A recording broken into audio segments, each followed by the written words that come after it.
Ladies and gentlemen, could you please give a very warm thank you to the Thankakali.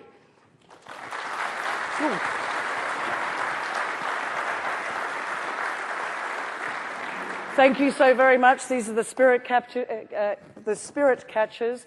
We really appreciate you coming along and doing an opening ceremony. To Anthony Hayward on didgeridoo, fantastic.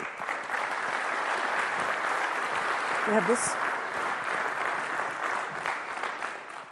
My name is Kerry. Thank you so very much. Appreciate it. Ladies and gentlemen, good morning. My name is Kerry Stevenson. I'm the founder and the managing director of Symposium. It is fantastic to be here in Broken Hill. It is fantastic to see so many faces in the audience that we recognise and also some we don't. My thanks to many people, which I will do over the next few days. And as you can see, there's a bit of organisation going on behind me. I'd like, without further ado, to welcome the Mayor of Broken Hill in just 2 seconds. Technical, you're meant to be quicker than that. I thought we had the gaffer tape done. I'd like to welcome the Mayor of Broken Hill, Mr. Wincen to give a welcome address. Please give him a warm welcome.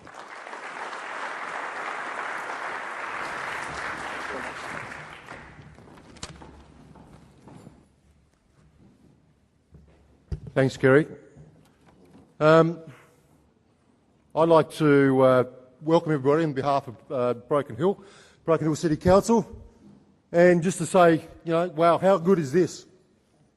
How good to stand here to look at the leaders in the mining industry, to come to, whilst not necessarily now probably the capital of mining as we once were, but there'd be no doubt in anybody's mind here that we are the spiritual capital of Australian mining. 128 years of continual mining in this community has seen innovation, determination and a great deal of spirit carry us through to where we are today.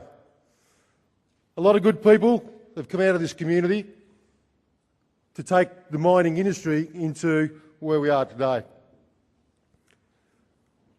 We have over 300 delegates here today. Probably not quite here at this point in time, but over the course of the next few days, I'm sure that there will be over 300 people here. Broken Hill has been well renowned for its silver, lead and zinc over the last 128 years. We are now talking about minerals such as gold, iron ore, tungsten, cobalt, just to name a few. So you'll see some junior exploration companies out in our exhibitors' tent out there. So what I'm hoping that you'll actually, over the course of the next few days, you'll talk to them, especially you guys who've got some money there to invest, because we believe that this community is ideally set up to take us into another 128 years of mining, take us into the future. We as Broken Hill do not only survive on mining, as we have for the last 128 years. I keep repeating that, simply because there is no other community in Australia that has continual mining for 128 years and has been as influential in the mining and resource industry as Broken Hill. We go a little bit beyond that as well, though. We have tourism. Tourism's a great benefit.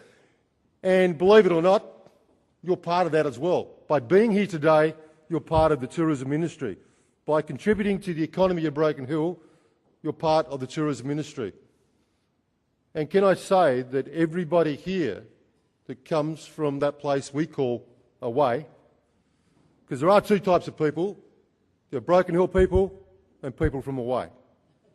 Because our neighbours, our nearest neighbour is 320 kilometres away, so everybody's from away. I say to everybody that has attended this conference over the next 3 days, you have loved ones at home, you need to buy a present for.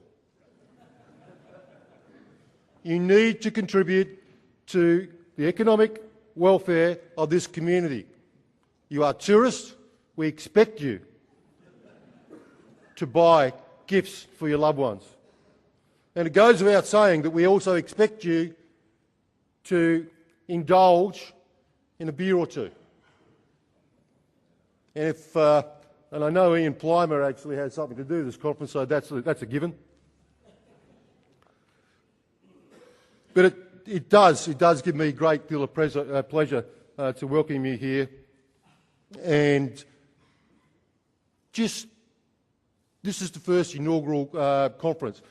We're hoping, as I'm sure Kerry will be hoping over the next 5 years, that this can grow into one of the world's greatest conferences. Here, where mining began in Australia. This week's conference program covers issues from facing the sector, including why investing in Australian resources. Well, we know why. To keep this town going. What I'd like to do now is really I'd like to thank Kerry, Ian Plimer, for really engaging in this exercise, engaging in having this conference here today based in Broken Hill. As I've said, there is no better place in Australia to have a conference than Broken Hill, the heartland, the spiritual capital of mining in Australia. So without too much to do, I'd like to say welcome, enjoy yourself, have a great time in this city. Most of all, don't forget those presents. Thank you very much. Thank you, sir. Thank you very much, Mr. Mayor, and I think they got it loud and clear. Ladies and gentlemen, the Mint is across the road. It's full of rocks and jewellery for your loved ones. As I said before, ladies and gentlemen, my name is Kerry Stevenson, Managing Director and Founder. If you look on your program, you'll notice that the next item, the next speaker on the agenda is the Shadow Minister for Resources and Energy, Minister McFarlane. Unfortunately, he's not able to get here today. There's quite a lot happening in Canberra at the moment, and he had to get back to Canberra, and we couldn't even, with the best will in the world and a charter flight, get him back in time to be there at 12. So you've got me, and this is my address to the Minister. I'd just like to say a few words, and as the Mayor said, 3 years ago, this was just a pipe dream.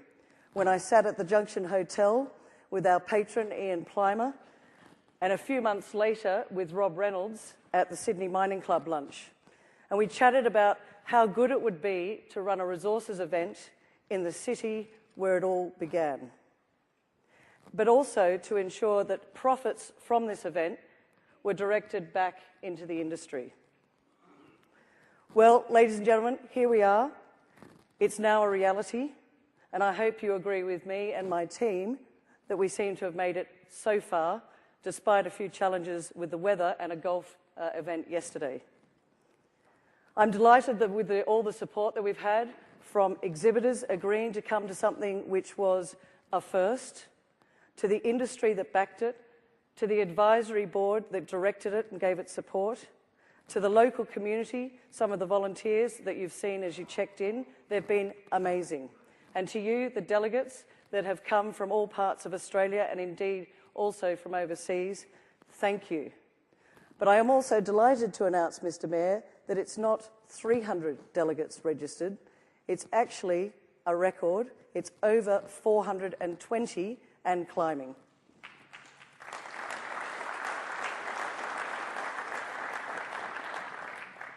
You'll have all received, or I hope most of you will have received your delegate packs this morning. You can't miss them. They're bright orange. In those packs, you'll find a water bottle, which has been sponsored by Australian Bauxite. My thanks to Ian Levy. It's an initiative that I said we needed to do in the interest of waste, of which there's a lot of these days. Over the next 3 days, please keep yourselves well hydrated. There are water bottles right throughout the event. Mark your water bottle. They all look the same. But that's the water. So instead of throwing out tons of plastic water bottles, we decided that this was a more efficient and better for the environment. But this is not a symposium event, it's an industry event, and it's important for me to emphasise here that the focus of the event is to educate and inform us, as well as the next generation. We are a not-for-profit event, and the emphasis is to ensure that we give back to the next generation, to educate them and to instill in them the importance of this sector. And I am delighted to announce that we've already worked with the AIG to secure the first student bursary to be awarded later this year. A little aside while I'm up here chatting, my sound guys came to me yesterday. We had a few challenges. Mayor, I'm sure you know this, but the sound guys called this the Broken Hill Bermuda Triangle of UHF frequencies. To the right outside, we have the police tower. To the left, we have the local radio tower. And right behind me, we've got the fire brigade tower. So this has created a few challenges. So if you hear suddenly get an urgent police message while someone's talking, just ignore it and we'll carry on. But I would like to take this opportunity to make a few comments on behalf of my company, Symposium.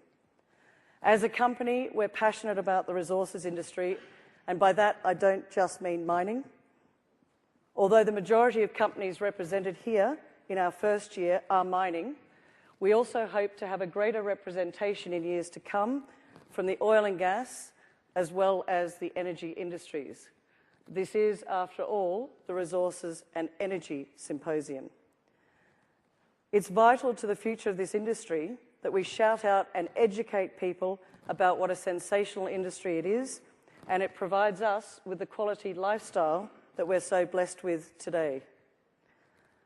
I would also like to take this opportunity to make a comment about our governments, both state and federal, and the challenges that they give the industry here in Australia. Ministers, there are reasons why many great Australian companies are now exploring, developing and creating jobs and wealth overseas. It's because countries like Africa, Mongolia and Latin America understand how important resources are to the economy and make it easy for companies to cut through all that red tape and get on with doing what they do best, bringing projects into production fast. I would also question a government that promised to introduce a flow-through share scheme if it was elected, with hopes high that this would invigorate investment in the sector. The then Resources Minister, Martin Ferguson, sidestepped it by making it part of the Henry Tax Review. Almost 3 years later, we still have no scheme. I urge this Australian government to remember, industry needs investment, resources need financing.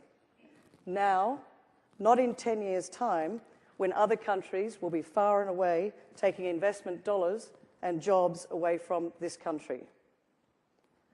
A flow-through share scheme has had a long-term positive effect on the Canadian exploration industry.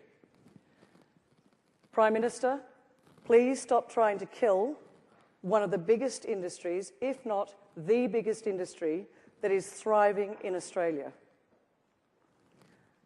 I was speaking with John Collier yesterday here in Broken Hill, and John, I can't see you in the audience. I know you're here somewhere. It's great to have you here at the inaugural Resources and Energy Symposium.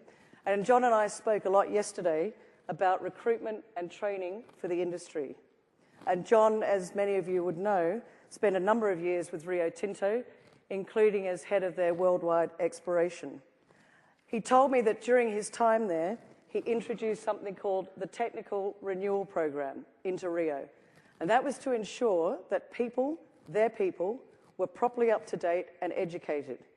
He has very strong views on training for future leadership of the industry and the country. He said to me, this training needs to start as early as junior high school, but even that, in some cases, might be too late. Now, my own personal experience, I have an 18-year-old son. When he was 14 years old, he came home from school one day and told me that the resources industry was frowned on at school. Ladies and gentlemen, what a shame that a country with such a strong resources industry does not educate our children about the importance of what it stands for. This event will strive to ensure that we get geology back on the school curriculum and that the next generation understands this is our future. I also spoke last night with Andrea Tunks, who's here with us as part of the delegation. She has a son in high school. I was astonished, or maybe I shouldn't be astonished, to hear that an inconvenient truth has been included as part of the Year 11 English curriculum in Victoria. It is not being presented by teachers with a science background, so students are not looking at it critically. We need to remember education is the key. And speaking of John Collier, and I see him now in the audience, g'day John, I thought it pertinent to share with you, and I hope you don't mind, John, we've known each other for a while, the 10 Commandments that John told me back in 2006 when we awarded him with his Legend in Mining award. And at the time, he summed up his experience and success into 10 golden rules. John, thank you for being here, and I hope you don't mind me sharing this. Please welcome John Collier. Thanks, John. John, your 10 Commandments, which are still pertinent today. The first one, have high standards in your technical, commercial, and personal activities, and surround yourself with people of the highest calibre. Number 2, engender confidence in your various teams. Confidence breeds success, and success breeds success. 3, don't be afraid to hire and train good, young people. They are your lifeblood. 4, have short lines of effective, well-defined responsibilities and effective accountabilities. 5, make the best continental area selection and keep the exploration targets simple but high. Number 6, take measured risks in exploration. You have to lose to win. And number 7, look backwards before going forwards. Number 8, get off failing programs as soon as they are recognised. Don't put good money after bad. 9, don't engage in tail-end Charlie-style exploration and be a leader and pioneer area in area selection. And finally, ladies and gentlemen, John's 10th commandment, keep it simple. Thank you, John, for those very wise words, which I still think are very pertinent today. Ladies and gentlemen, over the next 3 days, you're going to hear from a wide variety of keynote speakers, investment presentations from resource companies. We've also got 2 extraordinary workshops upstairs on level 2. Those workshops are by Navigator Project Finance, the anatomy of a bankable financial model, and you can go up there, you just need to register at reception, and Sorrent Vision's persuasive pitches for active entrepreneurs. I urge all of you that are making presentations to go up and do that workshop. It's really good. Finally, I'd like to thank the sponsors of our event, and they are very, very much a part of this event. Our platinum sponsor, as I try and go through all this, our platinum sponsor, Rungi, who are here today. Gold sponsors, Carpentier Exploration, CBH Resources, and the Commonwealth Bank. And our other key sponsors, Australian Bauxite for those red bottles that you can't miss. The Broken Hill City Council, Mr Mayor, thank you so much for all your support. They're also doing the civic reception this evening. We've got lots of signage, you can't miss it. It's the art gallery around the corner. Mr Mayor, thank you so much for all you've done to make us so welcome. Ivy Ventures for Tony Hargraves, thank you. We toured across from Sydney to Broken Hill in a car, sponsored by Ivy Ventures. It was an adventure. To Swick Mining for the lanyards. Bass Metals, they've got a booth out there, and Mr Mayor, I'm sure they will be indulging, and Bass Metals have got Baroccas for all of you over the next couple of days. Commissioner's Gold for our crew T-shirts. Olympus Innovix, for those that don't want a Barocca, there's a barista in the exhibition tent as well. The Sydney Mining Club and Julian Malnick for his continuing support and urging people to get out to Broken Hill. And to the AFSSDA to helping us award brokers with CPD points for attending the event. And our media partners, Australian Resources and Investment, Mindweb and 2BH. And you'll note that both 2BH and the ABC are broadcasting live from this event over the next few days. Ladies and gentlemen, that's enough from me for the moment. I will be back. I am chairing this session this morning, but I'd like to introduce the speaker that is now going to take you on a little journey. The patron of our event is Professor Ian Plimer. As I said to you earlier, we spoke about this event 3 years ago. He's been an incredible support to myself and my team in putting all this together. He needs no introduction. Please give him a very warm welcome.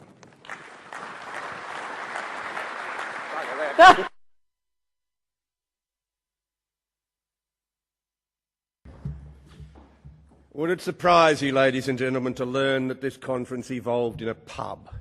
Where else? And such a conference wouldn't be possible without sponsors. So Peter Olsen, where are you? Stand up. And as our platinum sponsor here, we've got 3 gold sponsors. Stephen Dennis, I can see you. No, stand up. We want to look at you. And another gold sponsor, Commonwealth Bank, Paul Fraser or Michael Blythe, where are we? Stand up. Yes, banks absent when you need them, yes. And Nick Sheard, stand up, Nick. Well, they don't get much uglier than that. Have a look at it. And these people have really come in a big way to make sure this conference operates. You will see a street that's closed off in Broken Hill. Now, where else does that happen? Where do you close off a street for a conference? The Broken Hill City Council, Wincen and the General Manager Frank Zachnich have been absolutely supportive of this all the way along the line. And when you talk to locals about having a street closed off, they say, so what? So I think that really shows that the venue is the correct venue. We have massive support from the City Council, and you will see that there's a lot of volunteers here.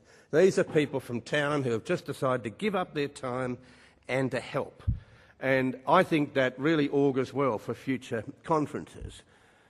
Now, this area started in the 1860s. Charles Sturt came through the area in 1844, camped at Menindee, probably collected a bit of line of load when he camped up to the north of Broken Hill.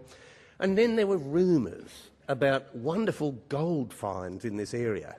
And those rumours in the 1860s brought people flocking into the area to find white quartz veins with gold just dripping out of it, similar to Ballarat and Bendigo. Well, it wasn't there, and many people perished. And the pastoralists moved in the 1860s. And in the 1870s, the pastoralists were digging fence holes and putting in posts and found silver minerals. And these were the waxy silver chlorides. This was horn silver. And that started a silver rush.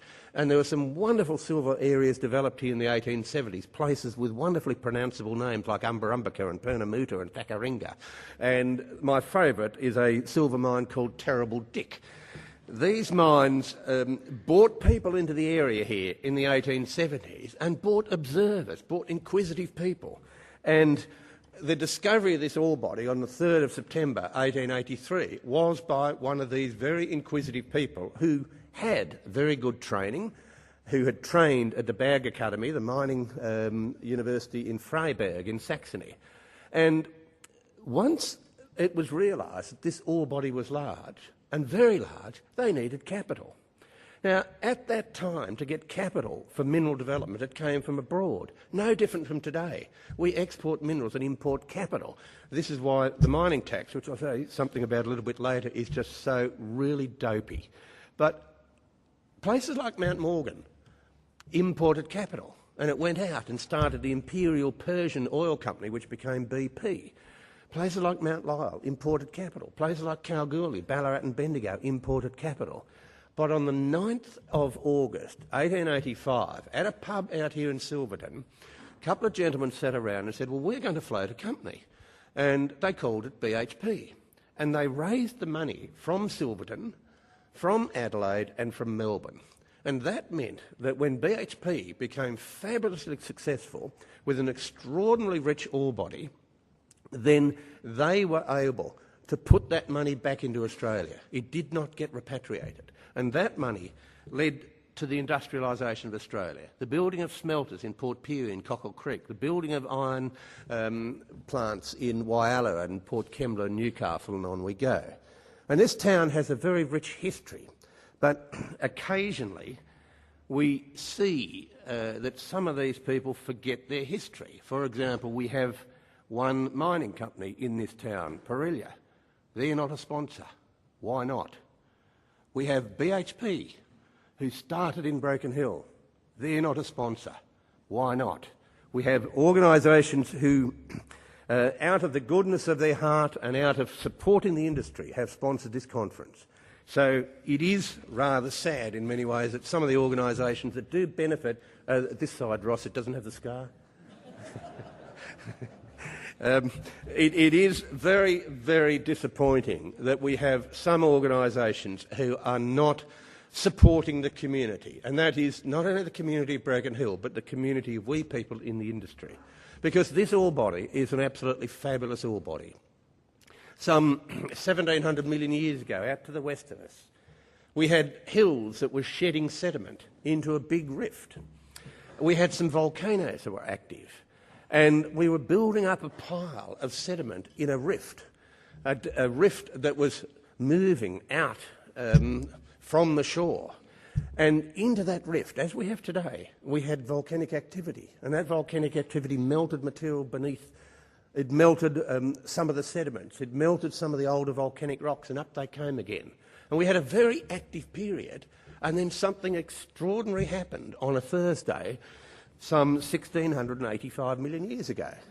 We actually had a huge event of molten rock squirted into this area. At the same time we had the ore body form, and at the same time we had a huge pile of rocks that were leached of metals and leached of salts. And so we had a massive geothermal system here operating some 1,685 million years ago, leaching out metals, leaching out material from salt deposits deeper down, concentrating the metals in fluids. And we can see this because every rock around this ore body is enriched in lead, it's enriched in zinc, enriched in a few other things. And in fact, there's more zinc and lead in the rocks around the ore body than in the sulphides of the ore body. So we have had a process which has been absolutely specific in its timing, and we have some really weird and wonderful things about this ore body. The mineral that causes so many people grief, iron sulphide, is just not in this ore body. So we don't have a problem with acid mine drainage. We don't have a problem with secondary explosions underground. This is a very, very strange ore body.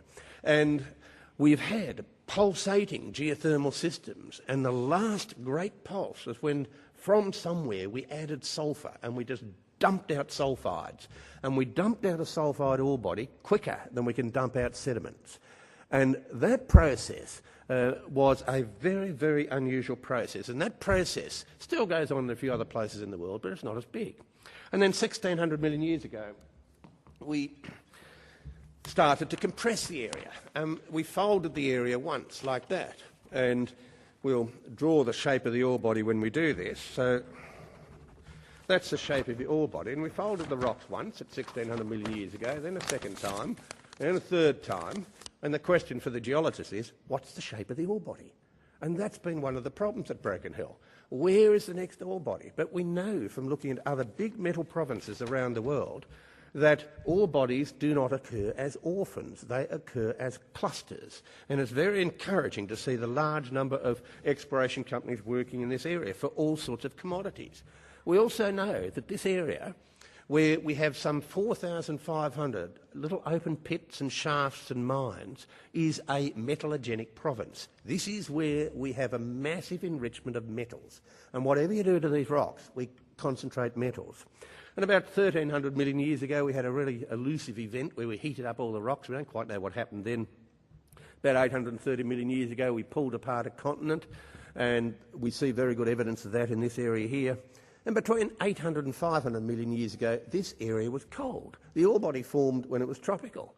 This area was cold, and we were actually covered with ice. Not a couple of kilometres, probably 15 kilometres of ice. We were also at sea level, and we were also at the equator. So if you are really having conniptions about climate change, that's the one to worry about. And that was the greatest climate change we've ever had in the history of the planet. And it's really simple. We don't know how it happened. So how can you talk about minor perturbations in climate today when you don't know about the biggest climate change that ever took place? And oh yes, we had a little bit of a sea level change, only 1,500 metres, and we see very good evidence for that in the Broken Hill area to the west of us, and this was incredible. And just after that, after we'd folded these rocks, we'd folded them 3 times, we folded them again another 2 times. And when we folded the ore body, every time we folded it, we squirted bits of ore in all sorts of places. Most of the ore is broken up. Most of it's a breccia.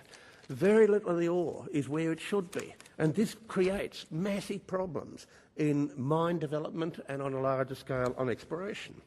And then after that, we were probably a continent, probably enjoying the normal conditions which continents have had in the history of the planet, and that is it's warm and wet. Ice is very rare in the history of the planet. And about 100 million years ago, a couple of geological events took place which are very heartening. The first thing is we moved away from Antarctica and got warmer. Well, that was good. Unfortunately, Tasmania clung onto us and we couldn't shake them off. But even better, at that period of time, we pushed away New Zealand. And we are still giving them their well-deserved earthquakes and volcanoes. And about the only way we'll ever win the rugby is to have one of their supervolcanoes in Taupo explode again, take the whole lot out. It's happened before, it'll happen again. So at this period of time, in Broken Hill, we were moving northwards. We still are. We're moving northwards about that much. And at that period of time, we were tropical. And in fact, this ore body, which has got some 650 different minerals in it, most of them are telling us that this area was tropical up until very recently. And in some of the valleys in the hills here, you can still find remnants of tropical vegetation. So we see a wonderful history here, painted in the rocks, and the history of an extraordinarily complex ore body, which has people intrigued, and I've been intrigued with it for 43 years now, and I still am fascinated by some of the things I see in this ore body. Now, it was that ore body that built Australia. And Geoffrey Blaney, who's a great friend of Broken Hill, argues that at the beginning of the 20th century, every single person in Australia had a family member or a friend or someone they knew who worked in the mining or agricultural industry. And then he compares it with today, and there's virtually no one in our cities that knows anyone that works in a mine, that works in the agricultural industry. So we've had a complete demographic shift to the cities, and this is why I think we have a somewhat unusual view in society on mining. For example, if I use this glass here, if I break this, you turf it out. Now what do? We're throwing out silica that was mined from sand. We're throwing out albite, which is possibly mined over here in South Australia and treated here at Thakaringa and then shipped down to glassworks in South Australia. We're using borax that comes from one of 2 places in the world. One is Emmet in Turkey and the other's a delightfully named place called Boron in California. And we're using trona, sodium carbonate.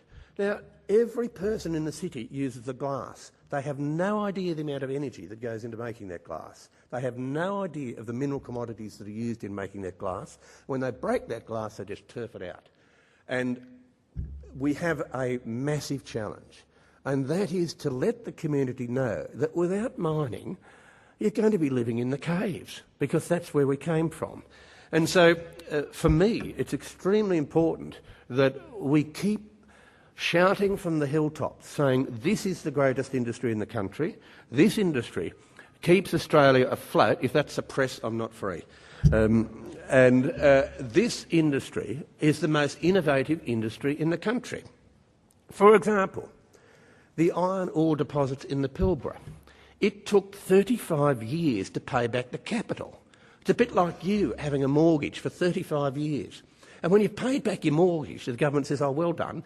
Oh, by the way, now we're going to whack a tax on you. And that's exactly what's happened.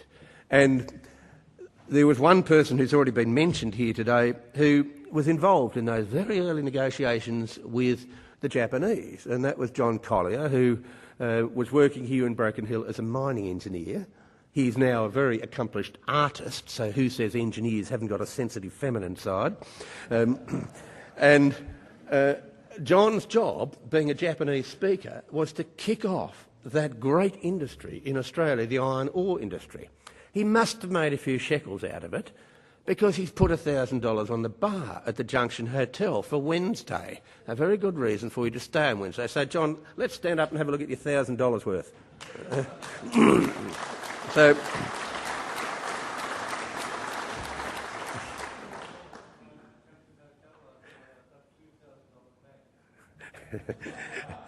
okay, well, he's obviously a very good investor as well. So why is that mining tax so dopey? Well, it's biting the hand that feeds you. And it's driven by people who haven't got a clue about where mineral resources come from.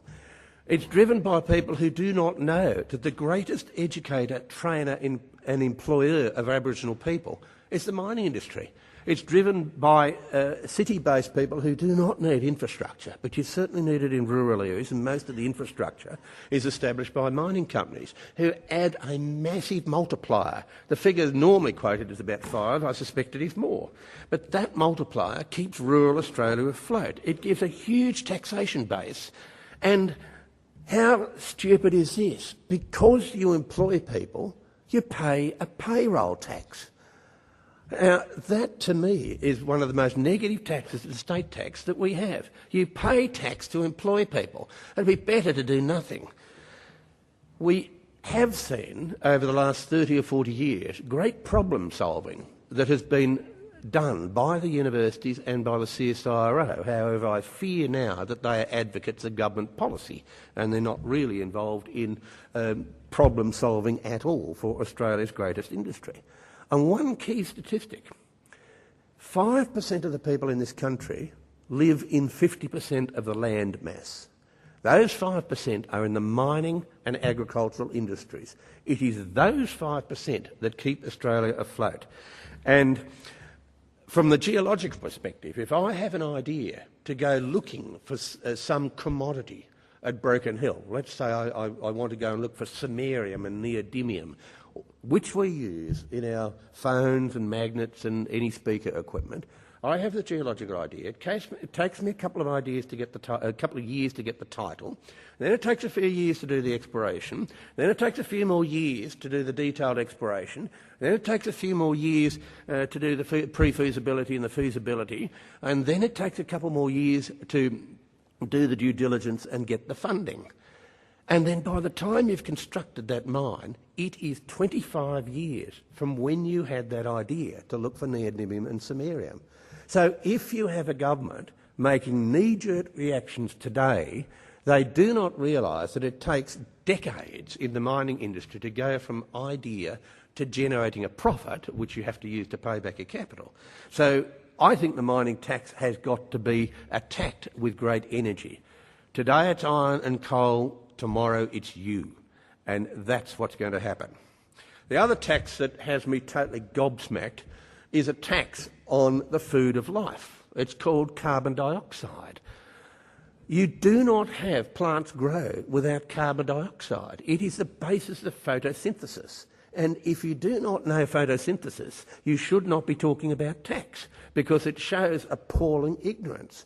It also shows an ignorance of history. In Roman times, it was much warmer and wetter than now. In Roman times, people wore scanty clothing. Why? Because it was warm. They were probably also going to an orgy, and scanty clothes always help a little bit. But it was warm. Then we went into the Dark Ages. It was cold.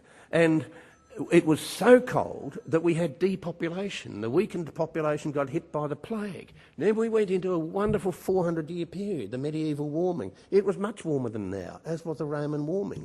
In both those warmings, sea level didn't rise. And in fact, in the last 5,000 years in eastern Australia, sea level's been going down. It's gone down about 2 metres. And then we came into the Little Ice Age. And it was bitterly cold. We had massive depopulation and disease. And we've been recovering from the Little Ice Age for 350 years.